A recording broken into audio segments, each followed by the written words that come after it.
व धारकरी बंधूंनो, आपण धर्मवीर गड पाहण्यासाठी आलेलो आहे.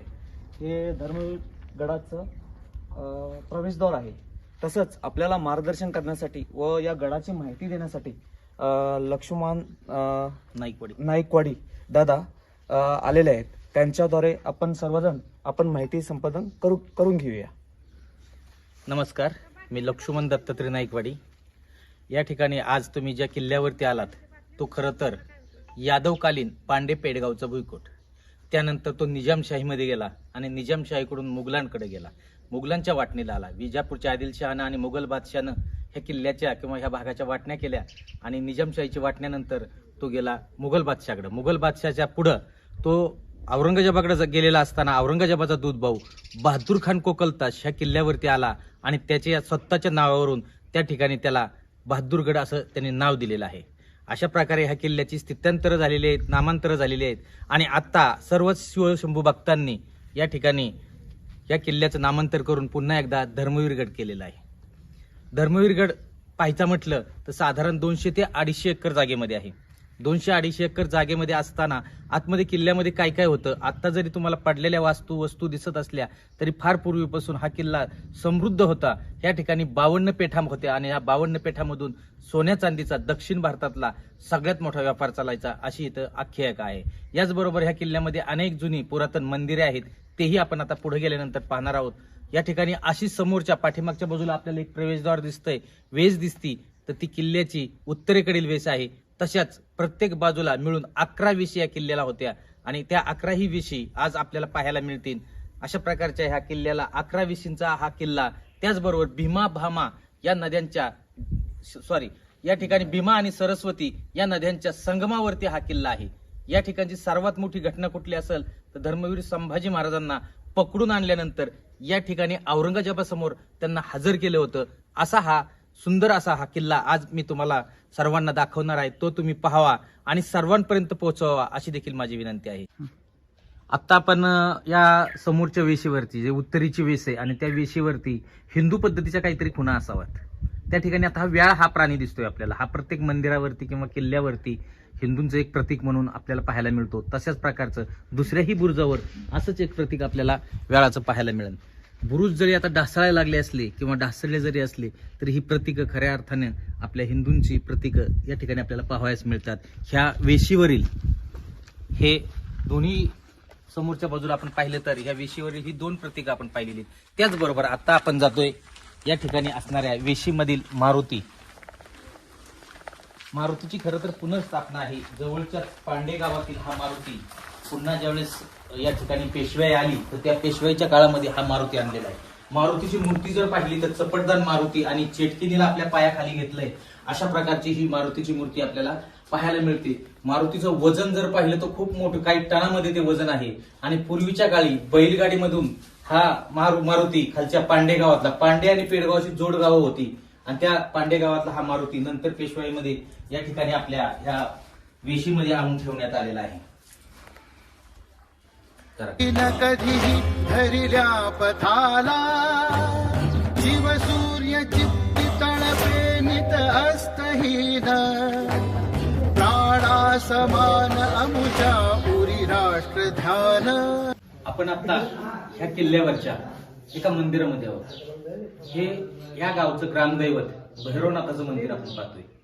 अतिशय पुरातन असं हे मंदिर आहे. या ठिकाणी आपण कपाळपट्टीवरती गणेशाची मूर्ती पाहतोय. या ठिकाणी कपाळपट्टीवरती आपल्याला गणेशाची मूर्ती दिसते. पुष्पांची छत्री, स्तंभ असं छानपैकी या ठिकाणी सजवलेलं दिसतंय. नवीनच जरी लावलेला असला तरी सागाचा दरवाजा या ठिकाणी आपण पाहतोय आणि आता आपण मंदिरामध्ये आतमध्ये येतोय. या मंदिराची विशेषता आपण या ठिकाणी पाहणार आहोत. या मंदिरामध्ये आल्यानंतर आपण आता पुन्हा एक कपाळपट्टी पाहणार आहोत. गर्भगृहाची सभामंडप खूप सुंदर आहे, पुरातन आहे. या ठिकाणी दुसरी कपाळपट्टीवरती आपण महावीरांचं चित्र पाहतोय. हेच महावीरांचं चित्र आपल्याला या ठिकाणी पश्चिमेचं द्वार आहे त्याच्यावर स्पष्टपणे पाहता येईल. या ठिकाणी शेंदूर लावलेलं जरी असलं तरी ते आपल्याला दिसतंय.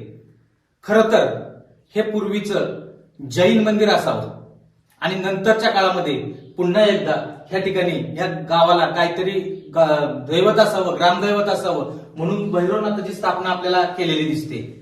ह्या मंदिरातील एक मूर्ती जी जैनांची होती ती आपल्याला उत्खननामध्ये सापडलेली आहे आणि ती आपण रामेश्वर मंदिरात ठेवलेली आहे. त्या ठिकाणी गेल्यानंतर ती मूर्ती आपण पाहणारच आहोत. परंतु ह्या ठिकाणी हे सुंदर असं दगडी काम असलेलं, हेमाडपंथी काम असलेलं हे मंदिर साधारण 1500 वर्ष जुनं असावं असं या ठिकाणी पाहतोय. या ठिकाणी चित्रलिपी पाहतोय आता वरच्या बाजूला आपण. चित्रलिपीमधून एका जैन साधूची सुंदर अशी मिरवणूक निघालेली आहे पहा. मिरवणूक काढलेली आहे. मिरवणुकीमध्ये ह्या कोपऱ्यामध्ये आपल्याला पाहिलं तर हनुमंत देखील दिसतात, ते शेपटी असलेले. पुन्हा ही वाद्यकाम करणारे, त्यानंतर त्यांचे मोठमोठाले साधू ह्या कार्यक्रमामध्ये सहभागी झालेले आहेत. आणि हे पाहत असताना पुन्हा एकदा आपण जर ह्या बाजूला गेलो तर या ठिकाणी आपल्याला गणेशाची मूर्ती पाहायला मिळते पहा वरच्या बाजूला. हे दगडी काम आहे. खरं तर ह्याला रंगवलेलं असल्यामुळं आपल्याला आता थोडंसं अस्पष्टपणा जाणवत असेल. खरं तर हे काळभोर एकदम दगडामध्ये जर असतं, याला रंग नसतं दिलेला होता तर त्याचं सौंदर्य अजून काहीतरी वेगळंच असतं. ह्या आधारिका दाखवलेल्या आहेत पहा. अगदी खूप वजनाचे दगड इथपर्यंत आलेत आणि इथं बसवलेत. हे अशा प्रकारचं आपण पाहतोय. त्याचबरोबर गावचं ग्रामदैवत भैरवनाथ मंदिर पाहतोय. अतिशय सुंदर, जुनं, पुरातन 1500 वर्षापूर्वीचं हेमाडपंथी काम असावं, पण परंतु ते जैन मंदिर असावं पूर्वीचं, असं आपल्याला या ठिकाणी पाहता क्षणी महावीराच्या चित्रावरून जाणवते. हे मंदिर आपण आता शूट केलेलं आहे. आपण पुन्हा एकदा पुढे जातोय पुढच्या मंदिराकडे. आतमध्ये जर आपण गेलो तर भैरवनाथाची नंतर स्थापित केलेली मूर्ती आपल्याला पाहता येईल. त्या मंदिराची पुनर्स्थापना आहे ही भैरवनाथाचीच मूर्ती आहे. आता त्याला वस्त्र परिधान केल्यामुळे आपण काही त्याची जी आयुध आहेत त्या ठिकाणी पाहू शकत नाही. परंतु भैरवनाथ म्हटलं की त्याच्या हातामध्ये त्रिशूळ, नागफणा, त्याचबरोबर खड्ग आणि मुंडांची माळ त्यांनी परिधान केलेली असते. अशा प्रकारे भैरवनाथाची ही मूर्ती पुनर्स्थापित केलेली. ह्याच कमानीला, दगडी कमानीला शोभल अशी मूर्ती ह्या मंदिरातली आपल्याला आता रामेश्वर मंदिरामध्ये पाहिजे, कारण ती त्या काळातल्या काही विध्वंसक लोकांनी ती कुठेतरी टाकून दिली होती. परंतु उत्खननामध्ये सापडल्यानंतर आम्ही ते जैन तीर्थंकरांची मूर्ती रामेश्वर मंदिरामध्ये ठेवलेली आहे. आपण त्या ठिकाणी जाणार आहोत. जे मंदिर पाहत होतो भैरवनाथाचं, तर त्याची पुनर्स्थापना झालेली असल्यामुळे आपण भैरवनाथ आता जरी पाहत असलो तरी पूर्वीचं हे एक जैन मंदिर आहे. ह्याच्या ह्या खुणा काय म्हटलं तर या ठिकाणी कपाळपट्टीवरती दिसणारी महावीरांची मूर्ती अगदी या ठिकाणी स्पष्ट जाणवते. आतमध्ये देखील गर्भगृहाला आपण पाहिलं की या ठिकाणी मूर्ती पाहिली महावीरांची, परंतु शेंदूर लावल्यामुळे स्पष्टपणा नव्हता. या ठिकाणी आपल्याला ही स्पष्टपणे मूर्ती पाहता येते. पुण्यश्लोक छत्रपती श्री शिवाजी महाराज की जय. धर्मवीर छत्रपती श्री संभाजी महाराज की जय. भारत माता की जय. हिंदू धर्म की जय. या ठिकाणी आपण सुंदर असं लोकेशन पाहतोय, ते धर्मवीर गडाचं. आपला धर्मवीर गड हे लोकेशन पाहतोय. खरं तर धर्मवीर गड हे नामांतर कसं झालं हे या ठिकाणी सांगावं लागेल. बहादूर खानानं स्वतःच्या नावावरून या किल्ल्याला बहादूरगड असं नाव दिलं होतं. फार पूर्वीचं यादवकालीन नाव काय होतं तर पांडे पेडगावचं भुईकोट. अनेक ठिकाणी आपल्याला ह्या नोंदी सापडतात की पांडे पेडगावकडे सैन्य निघालं, पांडे पेडगावसाठी एवढे पैसे खर्च केले, हा सरदार पांडे पेडगाववरती चालून आला, अशा प्रकारचे आपण पाहतो. परंतु त्यानंतर बहादूर खानानं स्वतःच्या नावावरून ह्याला बहादूरगड असं नाव दिले. बहादूर खान हा तर शिवाजी महाराजांच्या समकाळामध्ये आलेला आहे. शिवाजी महाराजांच्या समकाळामध्ये हा बहादूर खान इथं आलेला असताना ह्याची पूर्वीची सगळ्यात जुनी नोंद जर कुठली असेल तर या ठिकाणी 1550 सापडते. छत्रपती शिवाजी महाराजांचे पंजोबा बाबाजी भोसले यांच्याकडे हा किल्ला मोकासा असल्याची नोंद आहे. मोकासा म्हणजे या ठिकाणचा महसूल गोळा करणे, याकरता अशी नोंद सापडते पांडे पेडगावचा भुईकोट. त्यानंतर हा बहादूर खानानं स्वतःच्या नावावरून त्याला बहादूरगड असं नाव दिलेलं आहे. आणि नंतरच्या लेखकांच्या लक्षात न आल्यामुळं काही लेखकांनी लिहून ठेवलंय की हा बहादूरगड हा बहादूर खानाने बांधला, पण ही चुकीची माहिती लोकांपर्यंत पोहोचली. खरं तर पांडे पेडगावचा भुईकोट ही नोंद 1550 आहे आणि शिवाजी महाराजांच्या समकाळात म्हणजे 1630 नंतर बहादूर खान या ठिकाणी आलेला आहे. अशा प्रकारची नोंद आपल्याला या ठिकाणी सापडते. औरंगजेबाच्या दरबारातील नोंदींचं एक पुस्तक आहे आणि ते उर्दूमध्ये असताना त्याचं भाषांतर गणेश हरी खरे यांनी केले. 1972ला महाराष्ट्र शासनाने ते पुस्तक प्रकाशित केलेले आणि त्याच्यामध्ये नोंदी सापडतात पांडे पेडगावचा भुईकोट. यावरून आपल्या लक्षात येईल की याचं जुनं नाव पांडे पेडगावचं भुईकोट होतं. त्यानंतर बहादूरगड झालं आणि बहादूरगडानंतर आपल्या शिवप्रेमींनी या ठिकाणी 2008 मध्ये या गडाचं नाव धर्मवीर गड केले. आता आपण सगळीकडे धर्मवीर गड म्हणूनच ऐकत असतो. तोच हा पांडे पेडगावचा धर्मवीर गड, पेडगाव, तालुका श्रीगोंदा, जिल्हा अहमदनगर. आतहान अमुषा हरिशोणिताची शमणार प्राशुनिकी रणिभ्रेंचतेची खड्गात नित्य वसते कुळजा भवानी हे दिव्य सत्य कथिते शिवभूपती. नमस्कार.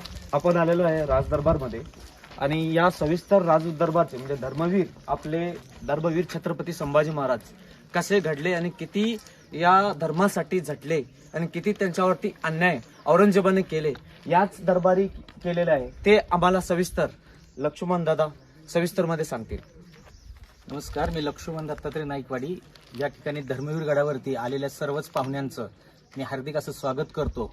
आपण आता एका किल्ल्यावरच्या एका ठिकाणामध्ये आहोत. अतिशय महत्वाचं ठिकाण आहे. या ठिकाणी 2 एकरामध्ये बालेकिल्ला आहे. किल्ला खरं तर 200 एकरामध्ये आहे, परंतु प्रत्येक किल्ल्यामध्ये एक बालेकिल्ला असतो आणि हा बालेकिल्ल्याचं आपण एक प्रवेशद्वार पाहतोय. या ठिकाणी समोरच्या बाजूला जे प्रवेशद्वार दिसतंय या ठिकाणी आतमध्ये दरबाराची जागा आहे. औरंगजेब आलेला असताना या दरबारामध्ये शंभूराजांना आणण्यात आलं होतं आणि शंभूराजांबरोबर त्यांचे जे संवाद झालेत तर खऱ्या अर्थाने ते हित झालेले आहेत आणि धर्म बदलण्याकरता औरंगजेबाने त्यांच्यावरती जो दबाव आणला तो याच किल्ल्यामध्ये याच शौर्यस्तंभ आपण ज्या ठिकाणी स्थापन केलेला आहे त्या ठिकाणची ती जागा आहे ती पाहणार आहोत. पण तत्पूर्वी हा दिवाणे खास आणि दिवाणे आम या 2 इमारती आहेत. आम इमारत म्हणजे सामान्य लोकांसाठी, दिवाणे आम सामान्य लोकांसाठी, परंतु त्याच्या पाठीमागच्या बाजूला एक महाल आहे आणि त्याच्यामध्ये दिवाणे खास असं म्हटलं जातं. खास लोकांबरोबर गुप्त चर्चा करण्याकरता जी जागा आहे त्याला खलबतखाना किंवा आपण त्या ठिकाणी गेल्यानंतर ती गुप्त चर्चा करण्याची जागा दिवाणी खास असं म्हणतो. अशा प्रकारची ती जागा आहे. आता आपण जाणार आहोत प्रवेशद्वारामधून राजदरबारामध्ये. माझी मार्ग आमचाही समर्पणाचा लाचार होऊन कधी कधी ना जगावे त्याहून विष गिळुनी त्वरया मरावे शिवसिंह सदृश बनु अति स्वाभिमानी संभाजी नाही चुकले यमयातनानी खड्गाहुनी हि करण्या मन धारदार भाल्याहुनी हि बनण्या मन टोकदार वज्राहुनी हि घडण्या मन हे कठोर धर्मार्थ प्राशन करू शिवपुत्र सार. शिवाजी महाराज की जय. श्री छत्रपती शिवाजी महाराज की जय. हर हर महादेव. हर हर महादेव. मी लक्ष्मण दत्तात्रय नाईकवाडी आज आपलं या धर्मवीर गडावरती हार्दिक असं स्वागत करतोय. आणि आपण ज्या ठिकाणी आहोत ते ठिकाण म्हणजे या ठिकाणी हा असणारा राजदरबार आणि राजदरबारातील हे दिवाणे आम. ज्यावेळेस संभाजी महाराजांना संगमेश्वरी पकडलं आणि पकडल्यानंतर ह्या पेडगावच्या किल्ल्यावरती आणण्यात आलं. पेडगावच्या किल्ल्यावरती आल्यानंतर संभाजी महाराजांची एक कुप्रसिद्ध दिंड काढली आणि ती दिंड मिरवत 52 पेठांमधून मिरवली. ती कशी दिंड होती तर तख्त कुलाह केलेले, गळ्यामध्ये आणि मानेमध्ये लाकूड अडकवलेले आणि अशा अवस्थेत विदूषकाचे कपडे त्यांना परिधान केलेले आहेत आणि संभाजीराजांना या राजदरबारात आणलं जाते. राजदरबारात आणत असताना या वेशीच्या बाहेरच्या बाजूला त्यांचे द्वारपाळ उभे आहेत. हा औरंगजेब शहनशाह समोरचा जो सिंहासनाचा ओटा दिसतोय आपल्याला खूप मोठा, त्याच्यावरती तो बसलेला आहे. त्याच्यावरती गाद्या गिरदे तक्के लोड लावलेले आहेत, बिछाईत अंथरलेले आहे आणि औरंगजेब शहनशाह त्या ठिकाणी उच्च आसनावरती बसून हे सगळं दरबाराचं निरीक्षण करतोय. त्याला शेवटपर्यंत खात्री नव्हती की संभाजीराजे आपल्यापर्यंत पोहोचतील असे, परंतु संभाजीराजे या ठिकाणी समोर पाहताच कवी कलश आणि संभाजीराजे दिसताचे द्वारपाळांनी एक आरोळी दिली. ती काय आरोळी होती तर काफर संभाको लाया जा रहा है. खरं तर एका राजानं दुसऱ्या राजाला राजासारखं वागवावं पण तसं होत नव्हतं. आणि ज्यावेळेस कवी कलश आणि संभाजीराजे आतमध्ये येतात, ह्या दरबारामध्ये उभे राहतात, त्यावेळेस 52 सेनापती ह्या औरंगजेबाच्या ह्या दिवाणे आम मध्ये उपस्थित आहेत. त्याचबरोबर सामान्य लोक आहेत. खरं तर आता 9 वर्ष होऊन गेलेली संभाजी महाराजांना हे स्वराज्य जिंकण्याकरता आणि संभाजी महाराजांना जिंकण्याकरता हा औरंगजेब स्वराज्यात आला होता आणि 9 वर्षानंतर संभाजी महाराज त्याच्या हाती सापडलेले आहेत. आणि 9 वर्ष झाल्यानंतर ह्या बाकीच्यांना आनंद वेगळा होता. काय होतं तर सामान्य सैनिकाला वाटत होतं आपण आपल्या मुलाबाळांच्यात आता उत्तरेत दिल्ली आग्र्याला निघून जाऊ आणि 9 वर्ष झालेली आहेत आणि त्याचा आनंद त्यांना होता, तर औरंगजेबाला मोठा आनंद कशाचा होता, तर त्याला आता डोक्यावरती खिमोस घालायला मिळणार होता. कारण संभाजी महाराजांना जोपर्यंत तुम्ही पकडत नाहीत तोपर्यंत त्यांनी काय ठरवून घेतलं होतं, एक स्वतःसाठी पण केला होता. त्यांनी सांगितलं होतं, जोपर्यंत तुम्ही संभाजी महाराज जिवंत या मुर्दा माझ्यासमोर हजर करत नाहीत तर डोक्यातला खिमोस जमिनीवरती आपटला होता त्यांनी. आणि स्वतःचीच पंचायत करून तो 5-6 वर्ष उघडा वागदी डोक्याने बोडखा म्हणून महाराष्ट्रभर आणि स्वराज्यभर फिरत होता. त्यानंतर त्यांनी एकदा तर असं की वेळ आली त्याच्यावर, त्यांनी स्वराज्याची मोहीम कॅन्सल करून तिकडं विजापूरची आदिलशाही जिंकली, गोवळकोंड्याची कुतुबशाही जिंकली आणि येता येता काहीतरी दक्षिणेतल्या काट्यानं त्या संभाजीराजांचा काटा काढता येतोय का म्हणून पुन्हा एकदा त्या मुकर्रब खानाला, ज्याचं नाव शेख निजाम आहे, जो गोवळकोंड्याचा सेनापती आहे, आणि त्याला काय केलेले त्यांनी पदवी देऊन संभाजी महाराजांना पकडण्याकरता या ठिकाणी मुद्दामहून मुकर्रब ही पदवी दिली. आणि पुढे संभाजी महाराज, मुकर्रब खान, त्याचा मुलगा इखलास खान आणि गणोजी शिर्के यांनी सगळ्यांनी पकडून या किल्ल्यावरती आणण्यात आले. 52 पेठामधून दिंड मिरवत ह्या वेशीमध्ये आल्यानंतर त्यांच्या द्वारपाळांनी सांगितलं, काफर संभाको लाया जा रहा है. आणि हे वर्णन मी मनाने सांगत नाही, मी माझ्या तोंडाने सांगत नाही, तर ह्या दरबाराच्या नोंदींचं एक पुस्तक आहे. खरं तर ह्या औरंगजेबाच्या दरबारातील नोंदी ठेवल्या जायच्या. त्या नोंदींचा एक अखबार म्हणून 1972ला महाराष्ट्र शासनानं अनुदान देऊन गणेश हरी खरे या लेखकानं ह्या दरबारातील नोंदींचं ते पुस्तक तयार केलेलं आहे. तो 6वा खंड आहे. त्याने असे 10 खंड तयार केलेले आहेत आणि त्याच्यामध्ये ह्या दरबाराचं वर्णन आलेलं आहे. त्याच्या लेखकांनी ठेवलेल्या नोंदीमधून हे वर्णन घेतलेलं आहे. त्याचे लेखक कोण कोण होते औरंगजेबाचे? खाफी खान होता, साकी मुस्ताक होता, ईश्वरदास नागर होता, भीमसेन सक्सेना होता. वेगवेगळे स्टेटमेंट त्यांनी त्या दरबारामधले लिहिलेले आहेत. आणि असा हा दरबार आहे. ह्या दरबाराची लांबी रुंदी सांगायची म्हटलं तर जवळजवळ तो 185 फूट लांबीचा आणि 160 फूट रुंदीचा असा दरबार आहे. कडनी मोठमोठ्या ओवऱ्या होत्या आणि त्याच्यामध्ये त्याच्या औरंगजेबाचे सैनिक आलेले ते बसलेले होते. पुढे सिंहासनाची जागा जवळजवळ 50 बाय 50 असं सिंहासनाची जागा आहे.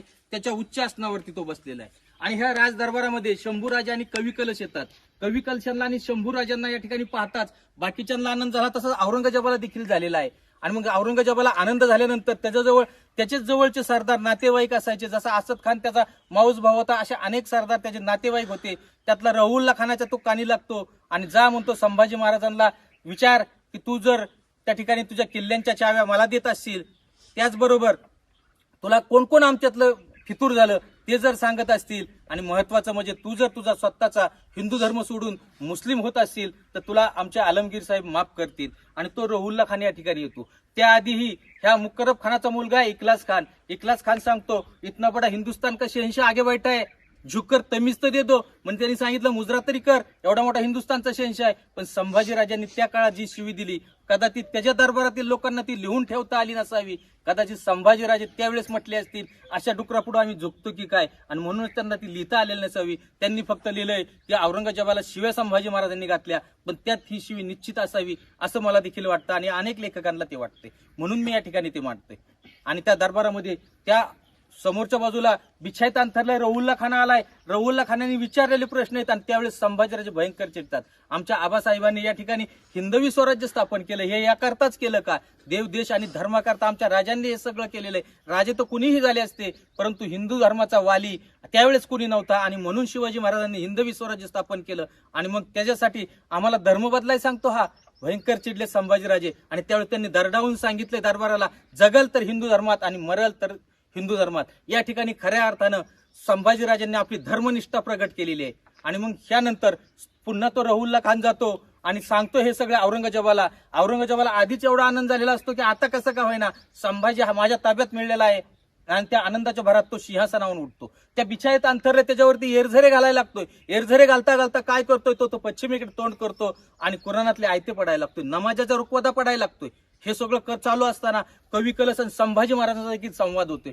कवी कलशाला संभाजी महाराज म्हणतात की कवीश्वरा सुस्ती का एखादी कविता. खरं तर कवी कलश हे शीघ्र कवी होते. कुठल्याही एखाद्या घटनेवर सहज काव्य त्यांना सुचायचं असे होते. परंतु त्या ठिकाणी कवी कलश म्हणतात, राजे एवढी मारझोड झालेली, थकलेलो वागलेलो तर तुम्हाला कविता सुचते आणि तुम्ही जर कवितेचं नाव काढलं तर मला का नाही सुचणार. त्यावेळेस सुचलेली कविता त्यांच्या दरबारातील लेखकांना जी लिहून ठेवावी ती कविता आपल्या समोर मांडतोय. ती कविता आपण या ठिकाणी जर पाहिलं तर दगडी स्तंभावरती पाठीमागे ती कोरलेल्या अवस्थेत आहे. परंतु आपण या ठिकाणी ते ऐकणार आहोत. ते व्हिडिओमध्ये घेताना ते नंतर घेतीलच, परंतु मी ती कविता आपल्या समोर मांडतोय. काय ती कविता होती? यावन रावण के दरबार में शंभू बंधो बदरंग, रऊ रसत शेंदूर सम खूब खेलो रणरंग, रवि तवि छवि देखत खद्य तो होत बदरंग, तब तेज निहार के तखत त्याच्यावर अर्थ सांगतो. कपटी रावणाच्या दरबारामध्ये बांधून आणलेले बजरंग बली जसे रक्तवर्ण दिसतात ते तसे रणकंदन खेळलेले संभाजी राजे तुम्ही दिसताय. आणि एखादा काजवा चमकत असतो आणि सूर्य उगवल्यानंतर त्याचं तेज नष्ट व्हावं तसं संभाजीराजे तुम्ही दरबारात येतात त्या औरंगजेबाचं तेज नष्ट झाले आणि तुम्हाला नतमस्तक होण्याकरता गुडघे टेकलीत की काय? काय झालं असेल हो त्या दरबारात ज्यावेळेस त्या भीमसेन सक्सेनाने, ईश्वरदास नागरने, खापी खान आणि साकी मुस्ताकने त्याला अर्थ सांगितला असेल, तो भयंकर चिडला आणि कवी कलशाची जीभ हासाडण्याची आज्ञा या दरबाराला दिलेली. असा हा दरबार आहे. दिवाने आम मध्ये आपण उपस्थित आहोत आणि आपल्याला दिवाने खास पाठीमागच्या बाजूला पाहायचं आहे. परंतु त्यावेळेच्या नंतर काय झालं असावं तर संभाजी महाराजांना धर्म बदलण्याकरता सांगितला. संभाजी महाराजांनी धर्म बदलला नाही आणि एकदा जर महाराजांनी मान तुकवली असती तर काय झालं असतं आपल्या स्वराज्याचं? एकदा जर मान झुकवली असती तर काय झालं असतं? संभाजीराजे असे होते मोडेन पण वाकणार नाही असे होते. आणि संभाजीराजांनी जे त्या काळात जे वर्तन केलेले ते खरं धर्मनिष्ठेला शोभेल असंच आहे. संभाजीराजांनी शासून सांगितलं, जगल तर हिंदू धर्मात आणि मरल तरी पण हिंदू धर्मात. हे वाक्य ह्या दरबाराने ऐकलं, ह्या भीमा नदीने ऐकलं. अशा प्रकारची घटना या दरबाराला या ठिकाणी पाहावं लागली. खरं तर त्यावेळेस संभाजी महाराजांनी एकदाच मान झुकवली असती तर राहिला असता आपल्या मंदिराचा कळस, राहिला असता आपला भगवा ध्वज, लावता आला असता आपल्याला शिवगंध, लावता आला असतं का माता भगिनींना कुंकू? कदापि नाही. निघाली असती का ज्ञानोबा तुकारामाची दिंडी? कारण राजांनी जर बदलला तर प्रजेला बदलावा लागतो, पण राजांनी आपला धर्म बदलला नाही. आणि म्हणून कदाचित आजही आपण हिंदू धर्मात आहोत आणि आज आपण जे धर्मनिष्ठा प्रगट करतोय ही फक्त संभाजीराजांमुळे करतोय, कारण आपल्या राजाने बदलला नाही म्हणून प्रजेला बदलावा लागला नाही. आणि मग तरीही या ठिकाणी संभाजीराजांचं अतोनात हाल केलेत. जवळजवळ 28 दिवस त्यांच्यावरती अत्याचार आहेत. काय काय अत्याचार करावं? कवी कलशावर सुरुवात करायची आणि त्या शिक्षेचा शेवट व्हायचा संभाजीराजांना. एक दिवस हाताची नखं पकडीने उपटून काढावीत, दात पकडीने उपटून काढावीत, हाताने केस उपसावीत. संभाजीराजांच्या आणि कवी कलशाच्या अंगाची कातडी सोलून काढावीत आणि त्याच्यावरती मिठाच्या पाण्याचे आणि मिरचीच्या पाण्याचे फवारे मारावेत. काय अवस्था झाली असेल हो? तरीही राजे झुकले नाहीत. आणि झुकले असते तर राहिलं असतं का आपलं स्वराज्य? त्या ठिकाणी संभाजी महाराजांनी खऱ्या अर्थानं आपली धर्मनिष्ठा या ठिकाणी प्रगट केली आणि किती हाल केलेत. 28 दिवस हाल केलेत आणि 28 दिवस जे हाल केलेत आपण पाहतो. तिथून पुढे पुन्हा एकदा हे सर्व स्वराज्याला दाखवण्याकरता ही दिंड काढली जाते. ती कुठं नेली जाते? वढू आणि तुळापूरकडे नेली जाते. वढू तुळापूरकडे नेले असताना त्या ठिकाणी हे स्वराज्यातील सगळ्या माणसांनी पाहायचंय की तुमच्या राजाचे काय हाल केलेत आम्ही, आणि हे दाखवण्याकरता कदाचित पुन्हा एकदा ती दिंड कवी तख्त कुल्हा केलेली, वरपुड्या उंटावरती बसवलेले आणि हातामध्ये आणि गळ्यामध्ये मानेमध्ये लाकूड अडकवलेली, फळे अडकवलेली अशा अवस्थेत संभाजीराजांना त्या ठिकाणी नेलं जाते. मृत्युंजय अमावस्येच्या दिवशी म्हणजेच पाडव्याच्या आदल्या दिवशी फाल्गुनी अमावस्येला 11 मार्च 1689 ती घटना घडली. आणि काय करावं? एका वधस्तंभाला संभाजीराजांना एका वधस्तंभाला कवी कलशाला बांधलंय तुळापूरच्या त्या भीमा भामा आणि इंद्रायणीच्या संगमावर. आणि अक्षरशः संभाजीराजांच्या आणि कवी कलशाच्या अंगाचे हातपाय तोडून तुकडे तुकडे केले तो, आणि ते सगळे तुकडे त्या भीमा भामा आणि इंद्रायणीच्या संगमाच्या पलीकडे फेकून दिलेत. त्या ठिकाणी वढू तुळापूरचे काही लोक संध्याकाळचे येतात आणि ते आपल्या संभाजीराजांचे तुकडे ज्यांनी ते वेचले ना त्यांना वेचले देशमुख म्हणून आजही आपण जर गेलो तर त्या ठिकाणी आपल्याला वढू मध्ये त्या आडनावाची लोक सापडतात. आपल्या राजांचा अंत्यविधी असाच करायचा का? असेच तुकडे जळायचे का? ज्यांनी ते प्रेत एकत्र केलं ते शिवले देशमुख म्हणून आजही आपण जर त्या वढूमध्ये गेलो तर त्या आडनावाची लोक आपल्याला तिथं पाहायला मिळतील. अशा प्रकारे संभाजी महाराजांचे तिथं त्यांना अंत्यविधी झाला. त्या ठिकाणी ते समाधी स्थळ झालेलं आहे. आणि परंतु हे सगळं होत असताना एक ज्योत मावळली संभाजीराजांची, पण प्रत्येकाच्या हृदयात एक ज्योत पेटवत गेलेली. आपला राजा आपल्या धर्मासाठी एवढा मोठा त्याग करतो. त्या काळात बिगर सेनापतीचं बिगर राजाचं एक युद्ध सुरू झाले. मित्रांनो, संभाजी महाराजांना पकडेपर्यंत ह्या औरंगजेबाला ह्या स्वराज्यात 9 वर्ष गेलीत. आणि तिथून पुढं प्रत्येक घराघरातून एक एक संभाजी तयार व्हायला लागलाय. आणि म्हणून तिथून पुढे 17-18 वर्ष म्हणजे स्वराज्याची मोहीम त्याला 28 वर्षाची करावी लागली. आणि तरीही तो न जिंकताच ह्या ठिकाणी गेलाय, कारण ह्या औरंगजेबाला 1707 मध्ये या ठिकाणी मरावं लागतंय. हा अहमदनगर जवळ असताना त्या ठिकाणी तो मरतो. त्याची आताडी काताडी भिंगारमध्ये पुरून ठेवली जातात आणि त्याला ताजमहालकडे न्यायचा असतो. त्याची 2 मुलं जिवंत आहेत, आजम आणि मुआज्जम. हे दोघं जण जात असताना त्याचं त्या शरीराचा वास सुटतो म्हणून औरंगाबाद जवळ खुलताबादला त्या ठिकाणी त्याला औरंगजेबाला गाडला जातो. त्या ठिकाणी त्याची कबर होते आणि पुन्हा हे पुढे जायला लागतात. त्यापैकी एकच जण जिवंत गेलेला आहे. दोघांची पुन्हा भांडणं होतात. त्याच्यामध्ये एक जण मारला जातो आणि एकच जण दिल्ली जातो. खरं तर हा त्याचा विजय आहे का? हा कदापि त्याचा विजय नाही. कारण स्वराज्यासाठी 9 वर्ष पहिल्यांदा सुरुवातीला गेले, नंतर 18 वर्ष गेले, ते एकूण 28 वर्ष गेली. आणि त्या 28 वर्षामध्ये अनेक उत्तर भारतामध्ये ज्या काही हिंदू सल्तनती पुन्हा एकदा उदयास आल्यात, त्या केवळ आणि केवळ संभाजी महाराजांमुळे आल्यात. अशा प्रकारची घटना या ठिकाणी झालेली आहे. आपण या दरबारामध्ये आलात, सर्वजण नतमस्तक झालात. खरं तर हितालची माती जर कपाळाला लावली ना, प्रत्येकाच्या अंगात चैतन्य संचारल्याशिवाय राहत नाही. त्या काळातल्या एका लेखकाने लिहून ठेवलंय की घराघराचे किल्ले झाले, आया बहिणी झाल्या दुर्गा. म्हणजे त्यात प्रत्येक आपल्या मुलाला, आपल्या येणाऱ्या वारसाला सांगत होत्या, तुला संभाजी महाराजांचं उट्ट काढायचंय, संभाजी महाराजांचा बदला काय घ्यायचा आहे. आणि म्हणून 17-18 वर्ष युद्ध चालले मित्रांनो. आणि अशा प्रकारे हे युद्ध न जिंकताच हा औरंगजेब गेला आणि संभाजी महाराजांचा या ठिकाणी खरं तर विजय झालेला आहे, हे आपल्याला मान्य करावं लागेल. अशा प्रकारची घटना ह्या किल्ल्यांनी पाहिलेली आहे. या ठिकाणी तुम्ही आलात सर्वजण, तर तुमचं मी या ठिकाणी मनापासून हार्दिक स्वागत करतो. खरं तर हा किल्ला पाहण्यासारखा आहे, परंतु आता थोडासा प्रत्येकाचा वेगवेगळं टायमिंग असल्यामुळे वेळ होतोय. परंतु सगळ्यांनी एकत्र पाहावा आणि तो सगळ्यांपर्यंत पोहोचवावा अशी आमची इच्छा आहे. कारण धर्मवीर संभाजी महाराजांचं सगळ्यात मोठं स्मारक या ठिकाणी व्हावं म्हणून साठी आम्ही गेली अनेक वर्ष प्रयत्न करतोय. तर त्या निमित्ताने, तुमच्या सगळ्यांच्या निमित्ताने ह्या ठिकाणी काही दिवसामध्ये आपण धर्मवीर संभाजीराजांचं मोठं या ठिकाणी स्मारक उभा करू असं मला निश्चित वाटतं. धर्मवीर छत्रपती संभाजी महाराज की जय. छत्रपती शिवाजी महाराज की जय. हर हर महादेव. मृत्यूसही न ठरले मनी धर्मवीर, फुटले स्वनेत्र तुटले जरी जीभ शीर, दुर्दांत दाहक ज्वलंत समाज भावा, म्हणून युरात धरूया शिवसिंह छावा, गिळण्यास प्राण उठला जरी विकृतांत, संभाजी धर्म जगले जळत्या रणात, सूर्याहुनीही अतिदाहक धर्म भक्ती, स्फुरण्यास नित्य धरूया शिवपुत्र चित्ती. राष्ट्रात धर्म जणू हा शरीरात प्राण. आता आपण ज्या इमारतीमध्ये आहोत ना, हे दिवाणे खास लोकांबरोबर खलबत करण्याची जागा आहे. आपण जर आता या प्रवेशद्वारामधून ज्यावेळेस आतमध्ये येतो, तर समोरच्याच बाजूला आपल्याला शिंपल्याच्या आकाराचा कारंजेचा शेड पाहायला मिळतोय. अतिशय सुंदर. त्या काळामध्ये मोठेमध्ये पाणी पडलं, त्याला उंची दिलेली होती, खापरी पाईपलाईननी पाणी आणलेले आणि मग ते पाणी बरोबर तितक्या उंचीमध्ये ते उडायचं. जसं आपण एखाद्या आपल्या घरामध्ये हवेलीमध्ये प्रवेश केल्यानंतर एक सुंदर असा पिस्टॅक वगैरे लावलेला असतो, तसा हा कारंजेचा शेत आहे. त्याचबरोबर आपण पाहतोय समोरच्या बाजूला तैलचित्र लावण्याकरता जागा आहे, ह्या पूर्वीच्या जागा आहेत. त्याचबरोबर काही ठिकाणी खोल अशा देवळ्या आहेत, तर ते कशासाठी, तर ते 3D चित्र किंवा उठाव चित्र लावण्याकरता आहे असं आपल्याला पाहायला मिळते. ह्याला अगदी सागाच्या चौकटी असतील, त्याला मखमली पडदे सोडलेले असतील. आणि आपण पाहतोय की वरच्या बाजूला खराब हवा निघून जाण्याकरता किंवा प्रकाश आतमध्ये येण्याकरता व्हेंटिलेशन. आता आपण ह्या ठिकाणी हे पाहिलेलं आहे, परंतु खलबत करण्याची जागा कुठे आहे, तर ती आपल्याला पाहिजे. या आतमध्ये आला का कुठं तुम्ही मंदिर कडे आहे. या ठिकाणी समोर जर पाहिलं आपल्याला भीमा नदीचं सुंदर असं पात्र दिसतंय पहा. उत्कृष्ट असं या ठिकाणी आपण पाहतोय. या भीमा नदी पश्चिमेकडून भीमाशंकरला उगमस्थान पावते आणि ती खाली पंढरपूरकडे जाऊन चंद्रभागा होते. अशा प्रकारचं हे सुंदर असं हे दृश्य आपण पाहतोय. खरं तर हे कुठे आहे, आता दिवाणे खास इमारतीच्या अगदी तटबंदीच्या पाठीमागच्या बाजूला ही भीमा नदी वाहते. अशा प्रकारची ही भीमा नदी आहे.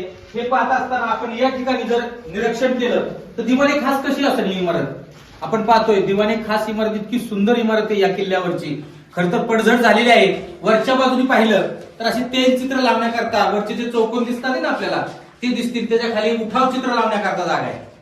म्हणजे ते 3D वगैरे असतात ना मूर्ती लावण्याकरता, तर तशा प्रकारच्या. परंतु याच ठिकाणी गाद्या गिरदे तक्के लोड लावलेले असायचे आणि त्याच्याबरोबर त्या काळातले जे मंत्रिमंडळात लोक आहेत ती खलबत करण्याकरता किंवा चर्चा करण्याकरता बसलेले असायचे.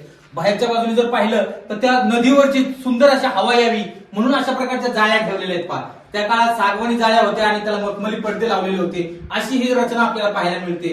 हा दिवाणे खास ही इमारत आपण पाहतोय. दिवाणे खास मध्ये चर्चा करत असताना अगदी त्या काळात जर पाहिलं तर नदीवरची येणारी थंड हवा आणि हे जमलेलं सगळं वातावरण जर पाहिलं, एखाद्या 5 स्टार हॉटेलला जसे आता मंत्रिमंडळाच्या मीटिंग होतात ना, तसं हे असावं, असं आपल्याला भास झाल्याशिवाय राहणार नाही. अशी हे दिवाने खास ही इमारत आपण पाहिलेली आहे. नमस्कार, मी लक्ष्मण दत्तात्रय नाईकवाडी. या ठिकाणी आज तुम्ही धर्मवीर गडावरती आलात. मी पहिल्यांदा तुमचं सर्वांचं असं हार्दिक स्वागत करतो. धर्मवीर गड हा धर्मवीर संभाजी राजांना मानवंदना देण्याकरता आहे. कारण खऱ्या अर्थाने छत्रपती संभाजीराजे, शंभूराजे कोण झालेत तर या ठिकाणी धर्मवीर झालेत. तो हा गड आहे. धर्मवीर संभाजी महाराजांच्या इतका काही निगडीत हा गड आहे. आणि या ठिकाणी आल्यानंतर त्यांना नतमस्तक झाल्याशिवाय राहत नाही, त्यांना मानाचा मुजरा केल्याशिवाय राहत नाही.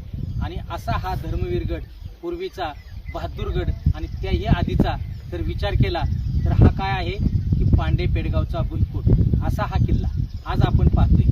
आज आपण या किल्ल्यावरती आल्यानंतर आत्ताच आपण ज्या ठिकाणी धर्मवीर संभाजीराजांना हजर केलं ते ठिकाण पाहिलेलं आहे. त्या ठिकाणी कवी कलशाची कविता ऐकलेली आहे.